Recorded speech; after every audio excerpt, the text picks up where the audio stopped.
अस्सलाम वालेकुम, मेरा नाम है ज़ैद पटेल और मैं आज एक्सप्लेन करूँगा द टॉपिक रेनेसांस। रेनेसांस की क्या ख़ास बातें थी, रेनेसांस में हुआ क्या था, रेनेसांस से पहले क्या हो रहा था और रेनेसांस ने आज के वर्ल्ड में क्या इम्पैक्ट किया है।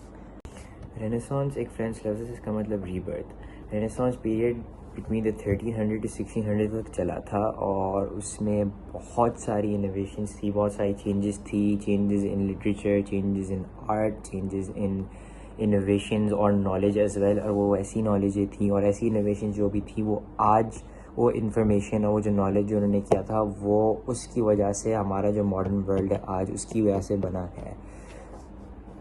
अच्छा, थोड़ा बैकग्राउंड में बताना चाहता हूँ रेनेसांस से पहले क्या हो रहा था। रेनेसांस से पहले यूरोप में ना कल्चर था और ज़्यादा इंटेलेक्चुअली भी एक्टिव नहीं थे। क्यों था? क्योंकि रोमन एम्पायर फॉल हुई थी और रोमन एम्पायर की जितनी भी टीचिंग्स थी, जितनी भी नॉलेज थी, लिटरेचर, आर्ट, जो भी था, उसकी वजह से उनकी फॉलिंग की वजह से वो जितना भी पूरा खो गया था लोगों ने।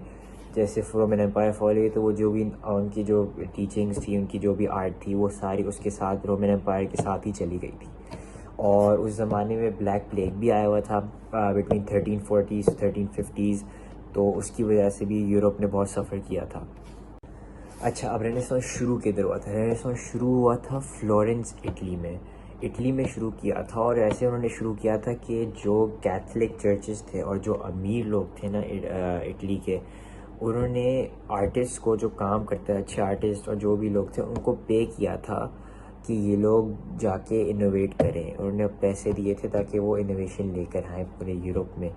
और उन्होंने ऐसे किया था कि जो पुराने जो आइडियाज़ थे ग्रीक के और रोमन्स के, जैसे मैंने पहले बताया था, उन्होंने ढूंढा और उससे थोड़ी इंस्पिरेशन ली और उस इंस्पिरेशन लेके उन्होंने यूरोप को ऊपर लेकर आए और वो चीज़ें आज तक नज़र आती हैं। मैं आज थोड़ी एग्जांपल मैं अभी दे देता हूँ, मैं उसको बाद में डिटेल में एक्सप्लेन करूँगा। मगर मोनालिसा को देख लें, मोनालिसा अभी तक दुनिया की सबसे फेमस पेंटिंग है। खैर, अब मैं मोनालिसा को थोड़ा आगे जाके बताता हूँ आप लोग को। अच्छा, लिटरेचर, आर्ट और इनोवेशन के साथ साथ रेनेसांस पीरियड में आइडियाज़ और आइडियल्स भी बहुत दिए गए थे। सबसे पहला जो काफ़ी जो लोग अभी तक बिलीव करते हैं वो है ह्यूमनिज़म का ये मतलब है जो भी ये मेहनत चीज़ मैं करता हूँ या आप करते हैं, जो भी मेहनत करता है और उसको जो रिवॉर्ड उसका मिलता है, जो तोहफ़ा मिलता है, वो हमारी मेहनत से हुआ है, कोई स्पिरिचुअल या कोई खुदा इन्वॉल्व नहीं है। तो ये ऑब्वियसली कंट्रोवर्शियल बहुत है क्योंकि रिलीजन बीच में आ जाता है। खैर, दूसरा है सेक्युलरिज्म जो होता है, जो जैसे गवर्नमेंट होता है ना, जो जो रूल कर रहा होता है कंट्री को, उसमें रिलीजन आना नहीं चाहिए। और बहुत सारी कंट्रीज़ यही अभी तक फॉलो करती हैं कि रिलीजन नहीं इन्वॉल्व करती कंट्री के रूल्स रेगुलेशन में। तो ये है, ये जो दो आज तक चलते हैं और आज कंट्रीज़ में भी ये चलते आते हैं। अच्छा, आइडियाज़ के साथ आर्ट भी था। आर्ट बहुत ही इम्पोर्टेंट फैक्टर था रेनेसांस पीरियड में।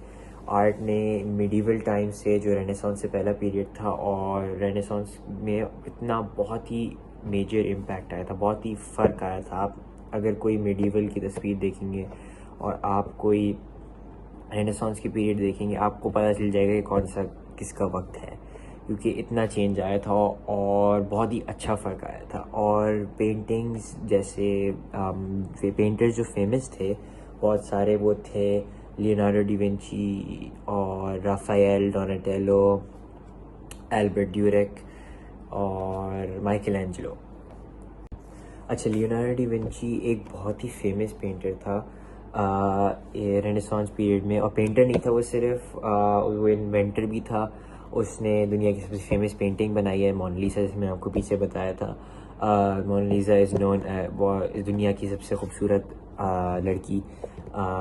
और उसने इन्वेंशन जो उसने कुछ काफ़ी फेमस किए हैं, वो पैराशूट है, डाइविंग सूट भी उसने इन्वेंट किया था पुराने ज़माने वाला। और ट्रिपल कैनन, बैरल कैनन जो है वो भी उसने इन्वेंट किया हुआ है लियोनार्डो डी विंची ने। और ऑर्निथॉपर भी उसने किया हुआ है। दूसरा फेमस पेंटर जिसके बारे में बात करना चाहूँगा वो है माइकल एंजेलो। वो पेंटर नहीं था, वो सिर्फ पेंटर नहीं था, वो स्कल्पटर भी था, वो आर्किटेक्ट भी था और वो पोएट भी करता था, पोइट्री भी करता था। और ये उस वक्त आया था रेनेसांस के सबसे हाईएस्ट पॉइंट में, जो लेट 1400s और अर्ली 1500s में था। इसने पेंट किया था, इसकी फेमस पेंटिंग सिस्टीन चैपल। उसने एक चैपल पेंट किया था। चैपल एक वो होता है, एक क्रिश्चियन की कोई जगह होती है, उसने जहाँ पर वो वर्शिप करते हैं, उसने वो पूरा पेंट किया था। और उसकी जो सीलिंग थी ना, वो उसकी एक फेमस बात है कि उस पेंटिंग उसने की थी पीठ पे लेट के। उसका जो सीलिंग था उसने पूरे पीठ पे पेंटिंग बैठ के किया था। इसकी ये फेमस बात है बहुत माइकल एंजेलो की। और अब आगे जाते हैं एल्बर्ट ड्यूरेर पे। एल्ब्रेक्ट ड्यूरेर एक बहुत ही फेमस पेंटर था, स्कल्पटर था, थियरिस्ट था। उस बंदे की एक ख़ास बात थी जो अपने आप से दूर करते दूसरे पेंटर्स को, कि वो बंदा बहुत ही प्रिसाइज पेंटिंग करता था। वो बहुत ही ध्यान से, वो बहुत ही डिटेल में करता था, स्पेशली ह्यूमंस और एनिमल फर और ये human body parts, animal body parts, ये बहुत ही डिटेल में पेंटिंग करता था। और इसकी ऐसी पेंटिंग लगती हैं कि जो आप देखोगे आप समझोगे कि पेंटिंग नहीं है और ये वाकई में चीज़ सामने पड़ी हुई है। अगर दूर से देखी जाए तो डिफरेंस नहीं देख सकते। विजुअल आर्ट के साथ साथ लिटरेचर ने भी बहुत बड़ा इम्पैक्ट दिया था और बहुत ही ग्रो किया था क्वालिटी और क्वांटिटी में।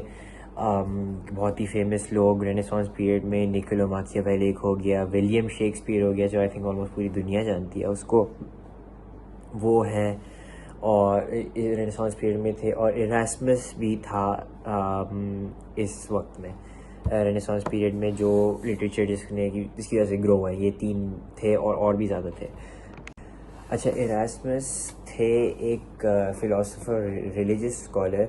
उन्होंने मेन चीज़ ये थी कि उन्होंने जो कैथलिक चर्चेस थे उनको क्रिटिसाइज़ किया था, उनको अपोज़ किया था। और उसने एक बुक भी लिखी थी, इसका नाम है इन प्रेज़ ऑफ फॉली, जिसमें उन्होंने पूरे कैथलिक चर्च के अगेंस्ट गए थे। उनकी बिलीफ जो भी थे वो उसके अगेंस्ट गए थे।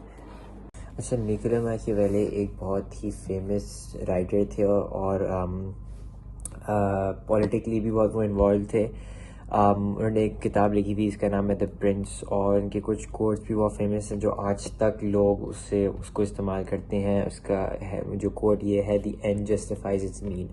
इसका ये मतलब है कि अगर ओवरऑल गोल अच्छा है, कोई बेहतरी के लिए जा रहे हो, जो उसके जो बीच में जो कर रहे हैं, चाहे वो गलत हो या सही हो, तब भी वो सही होगा, क्योंकि ओवरऑल जो गोल था एंड में जो अचीव करना चाह रहे थे वो सही काम के लिए हो रहा है। अच्छा, अब हम आते हैं William Shakespeare. William Shakespeare obviously सबको पता है कौन है, सबसे फेमस राइटर है वो दुनिया का। उसकी पोएम्स, उसकी प्लेज, उसकी जो भी है वो आज तक चले जाती हैं, वो आज तक समझाई जाती हैं स्कूलों में भी। कोई फेमस एग्जांपल्स में ले लूँ, Romeo and Juliet, Macbeth, midnight, summers, dream और हैमलेट, और जूलियस सीजर भी जो था उसके बारे में भी उसने प्ले बनाई थी विलियम शेक्सपियर ने। अच्छा, अब ये स्प्रेड कैसे हुआ था? स्प्रेड शुरू में तो इटली में हुआ था, फ्लोरेंस इटली में, जैसे मैंने आपको पहले बताया था। फ्लोरेंस इटली में शुरू होके ये पहली जो कंट्री इटली के बाद थी, दूसरे इटालियन स्टेट में पहले गई थी, और फिर उसके बाद ये गई थी फ्रांस में। फ्रांस के बाद भी पूरे यूरोप में गई थी। और क्या चीज़ मेन प्ले किया था इस चीज़ में स्प्रेड होने से, वो था प्रिंटिंग प्रेस। प्रिंटिंग प्रेस जो थी वो बहुत ही इम्पोर्टेंट इनोवेशन थी रेनेसांस पीरियड में। ये जिसने बनाया था उस बंदे का नाम है Johannes Gutenberg. Around the year 1436 में उसने बनाया था।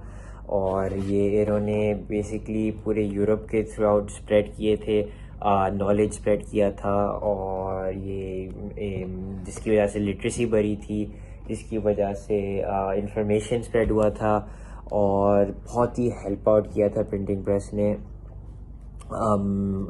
रेनेसांस पीरियड में। अच्छा, अब टू एंड दिस ऑफ मैं मेरी ओपिनियंस बताता हूँ रेनेसांस पीरियड में। मुझे लगता है कि ये दुनिया के जो इन टर्म्स ऑफ हिस्ट्री ये बहुत ही इम्पोर्टेंट था, इन टर्म्स ऑफ इनोवेशन। सब कुछ हमारी आज की दुनिया सेम नहीं होती मेरे ओपिनियन में अगर रेनेसांस पीरियड में जो इन्वेंशंस जो ये हुए थे। ऑब्वियसली जैसे मैंने प्रिंटिंग प्रेस का बताया था, प्रिंटिंग प्रेस हमारी डेली लाइफ में कितने लोगों का काम आता है। अब तो प्रिंटिंग प्रेस नहीं, अब तो प्रिंटर्स ही आ गए हैं, खैर। मगर उसकी प्रिंटर्स की वजह से ही, प्रिंटिंग प्रेस की वजह से ही प्रिंटर्स को मतलब प्रिंटर इन्वेंट हुआ था, प्रिंटर बनाया गया था। तो मेरे हिसाब से रेनेसांस एक बहुत ही इम्पोर्टेंट पीरियड था जो आज की मॉडर्न वर्ल्ड है उसकी वजह से वो आया है। एनीवे थैंक यू, होपफुली आप सबको समझ आया हो। तो हाँ, अल्लाह हाफ़िज़।